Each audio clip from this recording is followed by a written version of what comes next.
quais são as pessoas esponjas?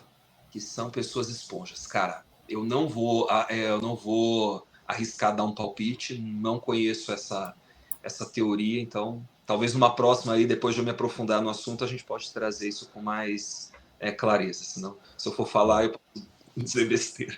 Não, boa. Jaqueline Santos, o que pode estar por trás dos padrões emocionais repetitivos que que me faz reagir sempre da mesma forma? Olha, Jaqueline, eu sei que o campo de perguntas aqui ele é meio limitado, mas a pergunta ela está um pouquinho vaga. Não está assim dando para entender claramente, porque assim, com base nessa pergunta eu posso dar pelo menos umas 10 respostas diferentes. Eu vou dar uma que tem a ver com a publicação que eu vou fazer daqui a pouco, quando nós encerrarmos essa live. Acompanhem. Padrões emocionais repetitivos. Inclusive, eu já falei sobre isso quando eu citei a cantora Gretchen. Uhum. Cantora Gretchen, quantas vezes essa mulher já casou? Eu não sei, eu não contei, mas acho que é em torno de 11 ou 17, um negócio assim. E ela narra que na casa dela o pai era agressivo e alcoólatra, batia na mãe, tudo, e ela pôs na cabeça dela: eu não vou ter um marido assim. Cara, vai vendo os casamentos dela, por que terminaram? Sofreu violência doméstica, o homem era alcoólatra e agressivo. Foi uma sequência de términos de relacionamentos muito conturbados. E aí você fala assim: caramba, que mulher azarada. Gretchen era azarada. E eu falo isso no vídeo. Não, Gretchen era uma mulher ferida.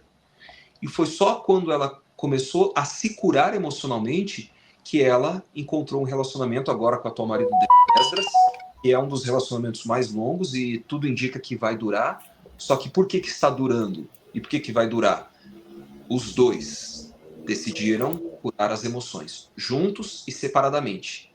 Então, a terapia de casal, né, para as necessidades ali dos dois, e individualmente trabalhar os seus traumas. Porque só uma pessoa curada consegue ter um relacionamento saudável.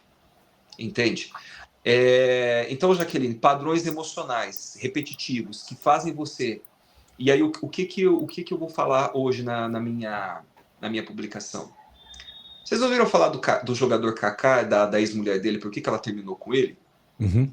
Vocês lembram qual foi o argumento dela? Que ele é muito certinho. Ele era perfeito demais. E olha só, cara, isso acontece. Um relacionamento pacífico, tranquilo, é interpretado por uma mente caótica como chato, monótono. Ah, que relacionamento monótono, não acontece nada. Mas por quê? Ela talvez tenha crescido num lar com briga, com traição, com grito, com violência. E aí entra ali a questão do inconsciente. Inconscientemente, o seu cérebro ele te leva a acreditar que o amor está associado ao conflito. E quando você tem um relacionamento com uma pessoa que te traz paz, que não tem briga, que não tem assim nada de ruim acontecendo, você mesmo se sabota. Ai, que relacionamento chato, eu quero aventura, eu quero emoção. Que emoção que ela quer? Ela quer um cara que deu um no meio da orelha. É claro, não é que ela quer, mas ela vai se sentir amada. O cara ciumento, possessivo, é porque ele gosta de mim. Não, porque ele é um cara inseguro e dependendo do surto de ciúme, ele pode fazer o pior com você.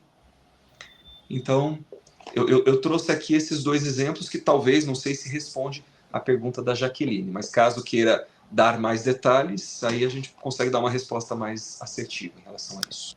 Perfeito. Isaac? Tom, assim, agora você veio uma pergunta aqui na minha cabeça. Então, assim, todos os problemas de relacionamento, boa parte é por vivências com a família, ou também a questão de personalidades diferentes, ou os dois, enfim, tanto um quanto o outro pode interferir nos conflitos do relacionamento? Tipo... Cara, Sigmund Freud, né, o pai da psicanálise, ele vai dizer que toda a nossa referência, né, de amor, de afeto e até de sexualidade, ela vem da referência com os nossos pais.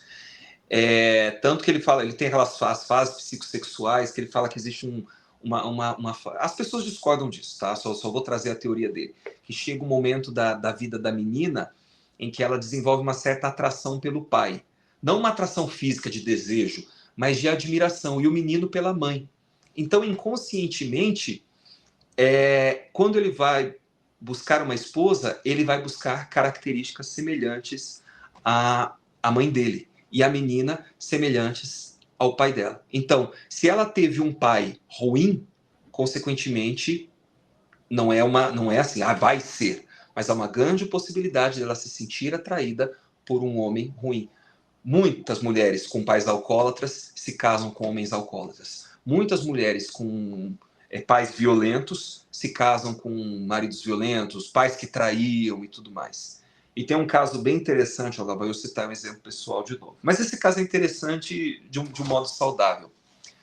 O meu irmão, ele é casado há 5 anos. Esse mês eles fazem 5 anos de casamento. E inconscientemente, ele escolheu uma esposa que é parecida com a minha mãe. Com a mãe dele, que é a minha mãe. As pessoas na igreja que eles frequentam, elas pensam que a minha cunhada é a filha da minha mãe, porque elas são parecidas. Elas são parecidas no jeito de falar, elas são parecidas até um pouco fisicamente também. Só que meu irmão, ele não saiu assim de casa falando assim, eu quero uma namorada que seja parecida com a minha, você parece minha mãe, eu quero me casar com você. É uma busca inconsciente, você faz sem pensar. A tua mente te condiciona a buscar aquele padrão, porque é o que você conhece, é o que você sente segurança. A minha mãe é uma excelente mãe, é uma excelente esposa, então foi uma base segura para o meu irmão repetir esse padrão. Só que quando é uma base negativa, ainda assim acaba repetindo, inconscientemente. Caraca! Essa eu não sabia. É forte. Essa é forte. Ravel, existem características específicas em nós que atraem pessoas narcisistas? Sim. Eita, relacionamento narcisista. Olha, nossa, todos os dias eu acompanho uma pessoa, ou num diálogo informal, ou nos meus atendimentos. Pessoas que são vítimas de narcisistas. Os narcisistas, eles não têm parceiros. Perdão. Eles têm vítimas. Então, eles procuram pessoas que são emocionalmente instáveis, doentes. Por exemplo, uma mulher que não teve o amor paterno. Ela cresceu, não conheceu o pai. Então, ela tem aquela lacuna, né, aquela carência afetiva, ela é uma pessoa ferida emocionalmente. O narcisista, ele geralmente é muito esperto e ele consegue identificar. Então, no começo da relação, ele se torna esse pai que ela não teve. Ele enche ela de amor, ele enche ela de presente, carinho. Não, você está segura aqui comigo, você é o amor da minha vida, eu vou te proteger, eu vou te cuidar, só eu vou te amar, só eu te entendo, só eu sou o homem da sua vida, só eu vou conseguir, ninguém vai te amar como eu te... Você percebe? A dinâmica, eu estou falando e estou apertando aqui. Ele vai espremendo, ele vai envolvendo ela numa teia que a própria vítima do narcisista acha que está sendo amada, mas ela está sendo reprimida, ela está sendo controlada, aí de repente ela não pode mais ter amigos, de repente ela não pode mais ligar para as amigas. Tem narcisista, eu estou falando do homem com a mulher, tem narcisista que não deixa ela falar nem com a própria família. Não vai falar com a sua mãe, não, que sua mãe faz sua cabeça. Mas por quê? A mãe vai falar, filha, larga esse relacionamento que não está te fazendo bem. E o oposto também. Mulheres narcisistas sabem identificar um homem emocionalmente fragilizado e ela oferece todo o amor. Geralmente a mulher, no caso, ela pega o homem pelo sexo, né?